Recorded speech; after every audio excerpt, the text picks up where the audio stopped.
नमस्कार. बरेच जण विचारतात की 100 रुपयाच्या स्टॅम्प पेपरवर घेतलेला घटस्फोट हा कायदेशीर असतो का? तर याचं उत्तर नाही असं आहे. कारण घटस्फोट हा कायदेशीर प्रक्रियेतून केलेला असेल तरच तो वैध ठरत असतो, नाहीतर तो वैध नसतो.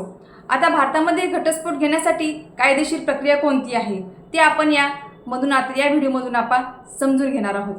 की भारतामध्ये घटस्फोट घेण्यासाठी विशिष्ट कायदे अंमलात आणलेले आहेत, जसे की हिंदू विवाह कायदा 1955, मुस्लिम विवाह कायदे, ख्रिश्चन विवाह कायदा, पारसी विवाह कायदा आणि विशेष विवाह कायदा 1954.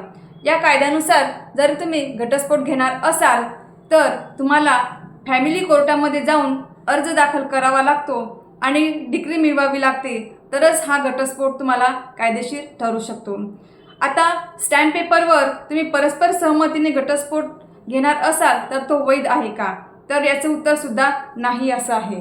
कारण की स्टॅम्प पेपरवर घेतलेला घटस्फोट हा केवळ 100 रुपयाच्या स्टॅम्प पेपरवर लिहून केली तर ती कायद्याच्या दृष्टीने मान्य ठरत नाही, म्हणजे ती अमान्य आहे. कोर्टाची मान्यता म्हणजे कोर्टाची डिग्री मिळवणं हे आवश्यक असतं, अन्यथा तो घटस्फोट मान्य केला जाणार नाही आणि ते जोडपं कायद्यानुसार अजूनही विवाहितच असते. असा स्टॅम्प पेपरवरचा घटस्फोट काय अडचण करू शकतो ते आपण आता नंतर बघूयात. की जर आपण स्टॅम्प पेपरवर घटस्फोट घेतला असेल तर दुसऱ्या लग्नामध्ये अडचण येऊ शकते, कारण त्याच्यावर बायगॅमीचा गुन्हा दाखल सुद्धा होऊ शकतो.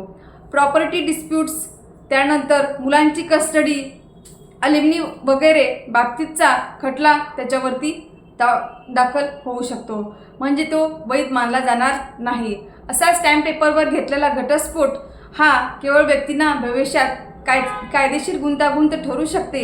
म्हणून घटस्फोट घेण्यासाठी तुम्हाला कायदेशीर प्रक्रियेतून जावं लागेल, तुम्हाला कायद्यानुसार डिग्री घ्यावं लागेल, तेव्हाच हा घटस्फोट मान्य ठरत असतो.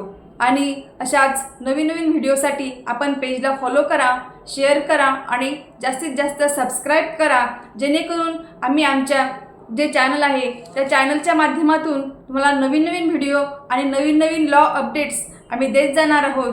तर हा व्हिडिओ आवडला असल्यास नक्कीच फॉलो करा, शेअर करा आणि सबस्क्राईब करा. धन्यवाद.